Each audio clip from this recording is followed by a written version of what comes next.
Hi everyone, and welcome to another installment of the video recap for Bayport Colony's Property Association. First of all, let me dispense with the small print. This is not the official minutes of tonight's meeting. By the way, tonight is the 11th of November. This is our 8th meeting and 4 months left in the fiscal year for Bayport. So if you do need the official minutes of the meeting, please go to the website and get them there. We had a rather long meeting tonight. There was a lot on the agenda, so let me start with, let me dispense with some of the committee reports and then I'll go into some other details. We had Gary Kielty give the treasurer's report. First, I want to tell you that we are still very blessed with a very strong cash position. We had a lot of money come in from legal wins. And we also had money come in from rollover from last year. We have roughly $359,000 in our operating account. To give you some perspective, our burn rate is between $50,000 and $60,000 a month.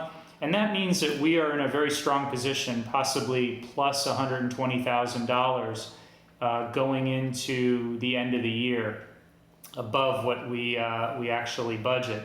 And that is good because we have a lot of new things going on, the gates, the lake aeration, that sort of thing. Some areas to watch out for, our electrical expenses are going up. That's because we're running more and more pumps for the aeration system.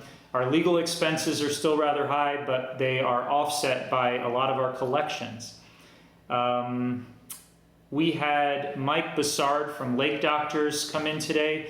We have an interest in the neighborhood on what's going on with the lake, especially with all the Valisaria or tape grass that's been floating on the surface. We are encountering some permitting headaches with our lake. 2 meetings ago, we approved the inclusion of Asian grass carp to come in and chew up all this extra growth, and we can't seem to get the permits from the state officials. Basically because of all these requirements. So our goal right now from Mike is to have the permit approved hopefully in December and then stock the lake after that. We're looking at 6 fish per acre. We have 72 acres. And that is a number believed to be sufficient to cut down on the lake weeds. We probably also need next year to budget for periodic lake cleanups to get some of that tape grass off the top surface. In addition, we want to be a little more aggressive with treating the lake. We've got a dichotomy going on where we've got really healthy things happening where it's being aerated, and we've got that soup water going on where things aren't happening. So we approved electrical installation for phase 5 of the lake project. This means that the 3 canals that include Bay Island, Compass, and Cruiser, along with Lake Sunset, are all part of the final phase of the lake aeration, and we approved for the electrician to go ahead and rough in electrical service for that part of the project. If that is done by December, there's a good chance that we'll approve the installation of the aeration system December, January, which is fantastic because the money's there, and that means that that'll free up projects and other opportunities for next year. That's a big deal. Going down the list, ARC, we had 2 approvals go through the ARC committee tonight. Some things going on with Jeannie Spencer. She's been doing a great job with ARC, and she's also the liaison to Covenants Committee. Tree trimming. Don Garan from our landscaping committee announced that the tree trimmer will be out on November 18th. We also have pressure washing happening around the gates and gate installation happening later this month. So you should notice some substantial changes going on as you come down the main entrances. Tennis courts look great again. Thank you, Don.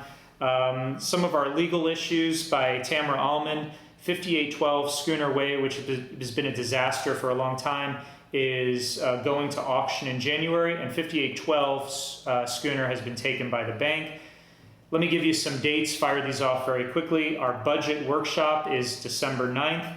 Our budget adoption meeting is January 13th. And our general meeting is scheduled for February 24th. I want to let you know that tomorrow on the 12th of November, Envera will start installing the foundations for the new gate arms. Our new service, Securitas, has been doing a very nice job over at the gates. And that pretty much sums it up. Let me add one more thing, and I'm sorry to go long. I try and make these 5 minutes, and I only do one take. But the board approved the framework for a new amendment. And please tell your friends if not everyone sees this video. But we want to enter an amendment into our documents which prohibits the residence of any person who is deemed to have to apply for residency through Florida Department of Law Enforcement. In other words, a sexual predator or sexual offender, through our documents, we wish to make it not approved or permissible for someone with that offending status to reside within the community. Maybe they own property, but they can't reside here. We approved that tonight, and it is going to be worked through with our attorney, but we should have something back to the general membership soon on that. And that was the meat of tonight's meeting, and thank you again for listening. Have a great night.